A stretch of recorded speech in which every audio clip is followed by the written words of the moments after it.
શક્તિપીઠ પાવાગઢ ખાતે પ્રથમ નોરતે 1 લાખ શ્રદ્ધાળુ ભાવિકો ઉમટ્યા। દિવાળી પહેલા રેલવેના 12 લાખ કર્મચારીઓને 78 દિવસનું બોનસ। સોમનાથમાં ડિમોલેશન કેસમાં સરકાર દ્વારા ચાલી રહેલી કાર્યવાહી પર રોક નહીં। પશ્ચિમ એશિયામાં સંઘર્ષ અને અમેરિકાના બંદરો પર હડતાલથી નિકાસકારોની ચિંતામાં વધારો। અમેરિકાના સ્ટુડન્ટ વિઝામાં મોટો ઘટાડો પણ વિઝિટર્સ વિઝામાં વધારો। કોંગ્રેસ માત્ર ભ્રષ્ટાચાર, જાતિવાદ અને સગાવાદની ગેરંટી આપે છે, નરેન્દ્ર મોદી। ગુજરાતની સૌથી અત્યાધુનિક કચેરી અમદાવાદ પોલીસ કમિશનર કચેરીનું લોકાર્પણ કરાયું। ઇન્સ્ટાગ્રામની મદદથી એટીએમ પિન મેળવી ભેજાબાજે યુવકના ખાતામાંથી પૈસા ઉપાડી લીધા। મહારાષ્ટ્રની ચૂંટણી ટાણે મરાઠી ભાષાને ક્લાસિકલ ભાષાનો દરજ્જો।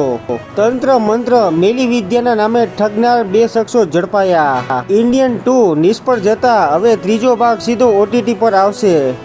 સરકારની ટીકા થતા દાહોદના દુષ્કર્મ કેસમાં 12 દિવસમાં ચાર્જશીટ દાખલ। ક્રૂડ ઓઇલમાં વિશ્વ બજારમાં ફરી ભડકો, ભાવ વધુ 4% ઉછળ્યા। અમદાવાદમાં એસીબીએ ટ્રેપ ગોઠવી, એકાઉન્ટ અનફ્રીઝ કરવાના બદલામાં લાંચ લેતા સીજીએસટીના ઇન્સ્પેક્ટર ઝડપાયા। ગુજરાતના સામૂહિક આરોગ્ય કેન્દ્રો અને હોસ્પિટલોમાં 1903 સ્ટાફ નર્સની ભરતી કરાશે।